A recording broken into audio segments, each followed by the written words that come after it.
Hello दोस्तों, तो आज हम मापन से संबंधित सभी प्रश्न पढ़ने वाले हैं जो रेलवे में पूछे जाते हैं।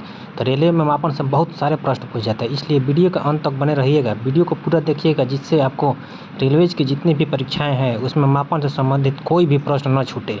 यदि आपने ये वीडियो एक बार देख लिया तो आपके मापन से संबंधित कोई भी प्रश्न नहीं छूटेगा। तो आइए शुरुआत करते हैं। आखिर मापन है क्या? मापन क्या चीज़ है? किसी पदार्थ, वस्तु, व्यक्ति अथवा क्षेत्र से संबंधित विभिन्न भौतिक राशियों जैसे लंबाई, आयतन, क्षेत्रफल, समय, द्रव्यमान आदि का मानक मात्रकों की तुलना में शुद्ध संख्यात्मक मान प्रदर्शित करना मापन कहलाता है। उदाहरण: सब्जियों को भार को किलोग्राम में, दूध की मात्रा को लीटर में, कपड़े की लंबाई को मीटर में दर्शाना मापन का उदाहरण है। भौतिक राशियाँ ही मापन का मुख्य आधार है। भौतिक राशियाँ फिजिकल क्वांटिटीज। भौतिक राशियाँ पदार्थ के वे भौतिक गुण हैं जिनका मापन किया जा सकता है तथा उनकी माप को संख्या द्वारा प्रदर्शित किया जा सकता है। भौतिक राशियों को दिशा, परिमाण व मात्रक के आधार पर निम्न वर्गों में वर्गीकृत किया गया है। भौतिक राशियों का वर्गीकरण। भौतिक राशियों को दो भागों में वर्गीकृत किया गया है। पहला दिशा एवं परिमाण के आधार पर, दूसरा मापन मात्रक के आधार पर। दिशा एवं परिमाण के आधार पर दो राशियाँ हैं। पहला अदिश राशियाँ, दूसरा सदिश राशियाँ। मात्रक मापन के आधार पर तीन प्रकार की राशियाँ होती है: मूल राशियाँ, व्युत्पन्न राशियाँ, पूरक राशियाँ।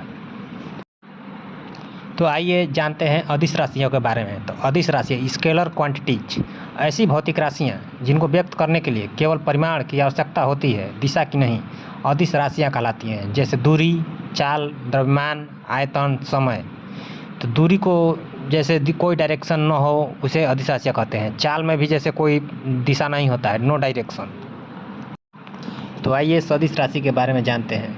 ऐसी भौतिक राशियाँ जिनको व्यक्त करने के लिए परिमाण के साथ साथ दिशा की भी आवश्यकता होती है, सदिश राशियाँ कहलाती हैं। जैसे बल, विस्थापन, वेग, संवेग, त्वरण, कोणीय वेग, चुंबकीय तीव्रता, विद्युत तीव्रता आदि। मूल राशियाँ उन्हें कहा जाता है जो किसी पर आश्रित नहीं होती है। इसका तात्पर्य है कि वो पूर्णतः स्वतंत्र होती हैं। जिन भौतिक राशियों की अभिव्यक्ति अन्य भौतिक राशियों पर निर्भर न होकर पूर्णतः स्वतंत्र होती है, मूल राशियाँ कहलाती हैं तथा इन राशियों के मात्रक मूल मात्रक कहलाते हैं। मूल भौतिक राशियाँ 7 प्रकार की होती हैं जो निम्नलिखित है: पहला लंबाई, दूसरा समय, तीसरा ताप, चौथा द्रव्यमान, पाँचवा विद्युत धारा, छठा ज्योति तीव्रता, सातवां पदार्थ की मात्रा। तो आइए मात्रक के बारे में जानते हैं। किसी भौतिक राशि के मापन के लिए निश्चित किया गया मान मात्रक कहलाता है। मात्रक मुख्यतः 2 प्रकार के होते हैं। पहला मूल मात्रक, फंडामेंटल और बेस यूनिट। ऐसे मात्रक जो मूल राशियों से संबद्ध हो मूल मात्रक कहलाते हैं। ये मात्रक पूर्णतः स्वतंत्र होते हैं, अतः इन्हें परस्पर संबंधित नहीं किया जा सकता है। उदाहरण: मीटर लंबाई में, किलोग्राम द्रव्यमान, सेकेंड समय, ताप केल्विन, कैंडेला ज्योति तीव्रता। व्युत्पन्न मात्रक, डिराइव्ड यूनिट। ऐसे मात्रक जो मूल मात्रकों की सहायता से व्यक्त किए जाते हैं व्युत्पन्न मात्रक कहलाते हैं। ये मात्रक स्वतंत्र नहीं होते हैं बल्कि अन्य मात्रकों पर निर्भर होते हैं। उदाहरण: क्षेत्रफल में जैसे सिंगल मीटर से क्षेत्रफल नहीं निकलता है। क्षेत्रफल के लिए लंबाई और चौड़ाई में 2 बार मीटर का उपयोग किया जाता है, इसलिए इसे व्युत्पन्न मात्रक कहते हैं। आयतन में भी वही होता है और घनत्व में वही भी होता है। चाल तथा वेग दोनों राशियों के विमाएँ होती हैं, परंतु चाल अदिश राशि है जबकि वेग सदिश राशि है।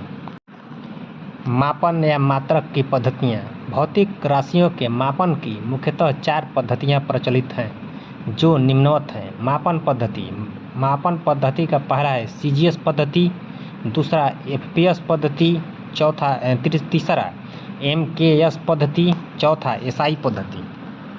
पहला सीजीएस पद्धति, सेंटीमीटर ग्राम सेकेंड सिस्टम। इस मापन पद्धति में लंबाई को सेंटीमीटर में, द्रव्यमान को ग्राम में तथा समय को सेकेंड में मापा जाता है। इस मापन पद्धति को फ्रांसीसी प्रणाली, फ्रेंच सिस्टम या मीट्रिक प्रणाली भी कहा जाता है। एफपीएस पद्धति, फुट पाउंड सेकेंड सिस्टम। इस मापन पद्धति में लंबाई को फुट में, द्रव्यमान को पाउंड में तथा समय को सेकेंड में मापा जाता है। इसे ब्रिटिश प्रणाली, ब्रिटिश सिस्टम अथवा इंग्लिश प्रणाली, इंग्लिश सिस्टम भी कहा जाता है। यह प्रणाली उन देशों में प्रयोग की जाती थी जिन देशों पर कभी ब्रिटिश साम्राज्य का अधिकार था। वर्तमान में अमेरिका सहित कुछ ही देश हैं जो मापन की ब्रिटिश प्रणाली का उपयोग करते हैं। MKS पद्धति, मीटर किलोग्राम सेकेंड सिस्टम। इस मापन पद्धति में लंबाई को मीटर में, द्रव्यमान को किलोग्राम में तथा समय को सेकेंड में मापा जाता है। इंजीनियरिंग एवं औद्योगिक क्षेत्रों में मापन हेतु इसी प्रणाली का उपयोग किया जाता है।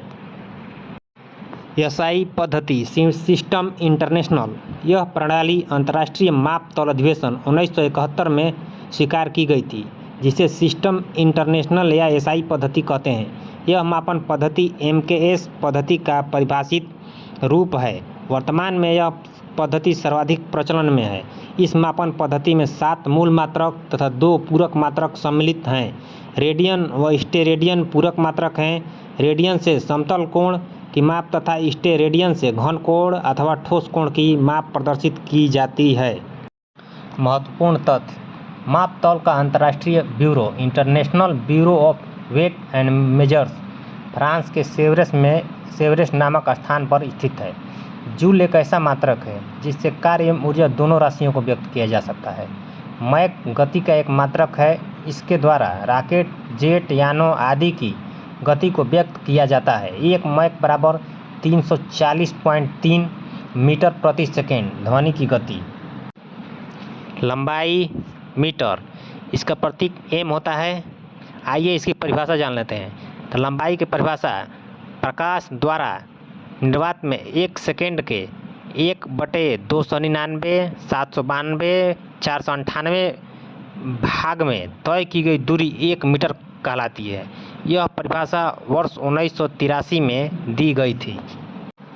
द्रव्यमान किलोग्राम, द्रव्यमान को केजी में व्यक्त किया जाता है।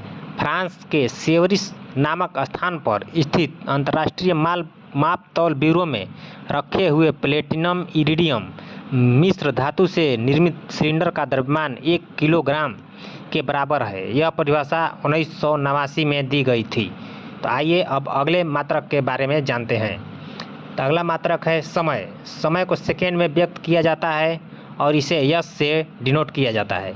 1 सेकेंड वह समय अंतराल है जिसे परमाणु घड़ी एटॉमिक क्लॉक में सीजियम 133 का परमाणु 919, 263, 177 0 बार कंपन करता है। यह परिभाषा 1967 ईस्वी के अंतर्राष्ट्रीय विज्ञान सम्मेलन में दी गई थी।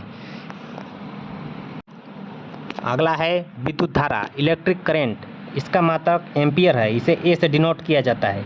1 एम्पियर विद्युत धारा की वह धारा है जो निर्वात में 1 मीटर की समानांतर दूरी पर स्थित 2 अनंत लंबाई के तारों में प्रवाहित होने पर प्रत्येक तार की प्रति मीटर लंबाई पर तारों के मध्य 2 × 10⁻⁷ न्यूटन का बल उत्पन्न करती है।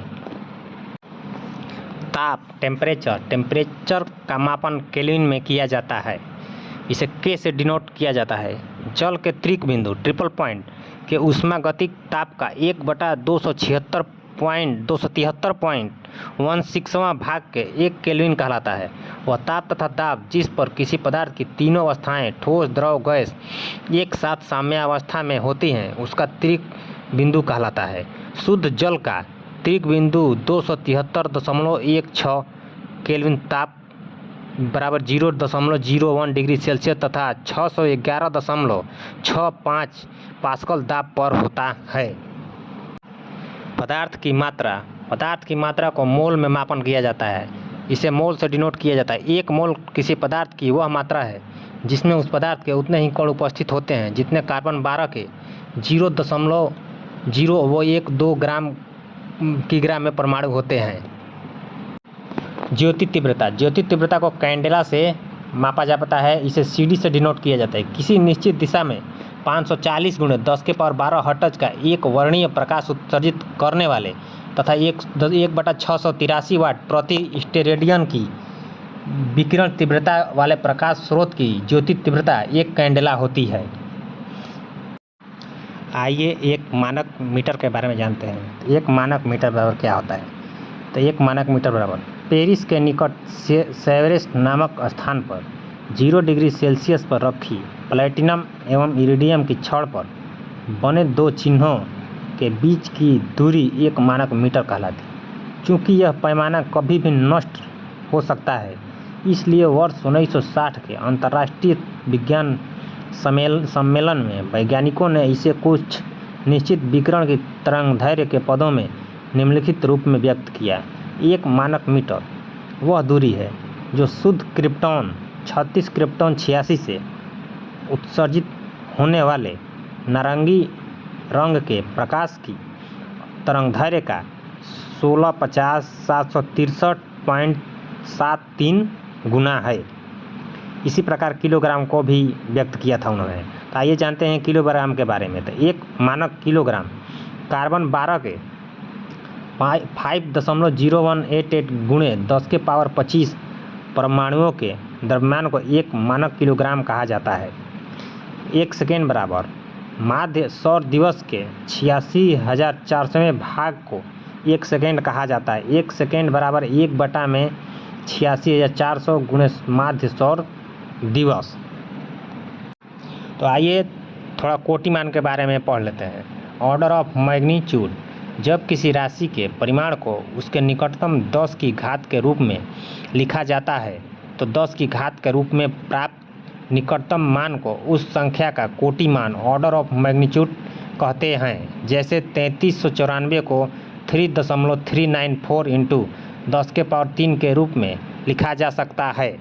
इसलिए 3394 का कोटिमान 3 है। इससे तात्पर्य यह हुआ है, इससे हमें जानकारी ये मिला कि जितना 10 के पावर रहेगा उसका कोटिमान का वैल्यूएशन उतना रहेगा। तो आइए द्रव्यमान मापन की इकाइयों के बारे में जानते हैं। Units of mass measurement. तो एक फेम्टोग्राम बराबर 10 के पावर -15 ग्राम होता है। एक पिकोग्राम बराबर 10 के पावर -12 ग्राम होता है। एक नैनोग्राम बराबर 10 के पावर -9 ग्राम होता है। एक माइक्रोग्राम बराबर 10 के पावर -6 ग्राम होता है। एक मिलीग्राम बराबर 10 के पावर -3 ग्राम। एक डेकाग्राम बराबर 10 ग्राम। एक हेक्टोग्राम बराबर 100 ग्राम। एक किलोग्राम बराबर 1000 ग्राम। एक क्विंटल बराबर 100 किलोग्राम। एक टन बराबर 1000 किलोग्राम।